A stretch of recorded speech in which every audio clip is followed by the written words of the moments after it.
ഞാനിപ്പോൾ ഈ കുടിച്ച വെള്ളത്തിന് ഈ സൂപ്പർ മാർക്കറ്റിൽ ഞാൻ വാങ്ങിയത് ₹1 അവിടെ തന്നെ ഇതൊരു കാർട്ടൺ ആയിട്ടുണ്ട്. 40 എണ്ണമുള്ള ഇങ്ങനത്തെ ബോട്ടിലുള്ള കാർട്ടൺ ₹9 വരുന്നുള്ളൂ.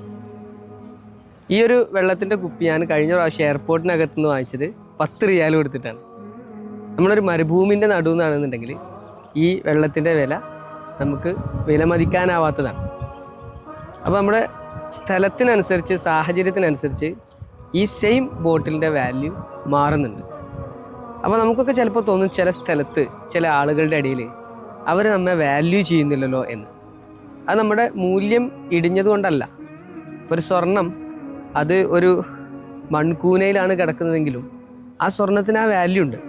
ആ കിടക്കുന്ന സ്ഥലം ശരിയല്ലാത്തത് കൊണ്ട് തിരിച്ചറിയപ്പെടാതെ പോകുന്നതാണ്. അതൊരു ജ്വല്ലറിക്കകത്ത് ഡിസ്പ്ലേയിലാണുള്ളതെങ്കിൽ അതിൻ്റെ മൂല്യം എല്ലാവരും തിരിച്ചറിയും. ഇപ്പോൾ നമ്മൾ വായിക്കുന്ന ഏറ്റവും നല്ലൊരു പുസ്തകം അത് നമ്മുടെ കയ്യിൽ അല്ലെങ്കിൽ ലൈബ്രറിയിലാണ് എന്നുണ്ടെങ്കിൽ അതിന് അതിൻ്റേതായ മൂല്യമുണ്ട്. എന്നാൽ ഒരു തീ കത്തിക്കൊണ്ടിരിക്കുന്നതിനിടയിലാണ് ആ പുസ്തകം എന്നുണ്ടെങ്കിൽ ആ തീ വീണ്ടും ആളിക്കത്തിക്കുന്ന ഒരു ഉപകരണമായിട്ടൊരു ഫ്യൂവലായിട്ട് മാത്രമേ ആ പുസ്തകത്തിന് അവിടെ മൂല്യമുള്ളൂ. ഞാൻ പറഞ്ഞു വന്നത് നമ്മുടെ മൂല്യം, നമ്മുടെ വാല്യൂ അത് തിരിച്ചറിയുന്ന ആളുകളുടെ ഇടയിലാവണം നമ്മുടെ സ്ഥാനം.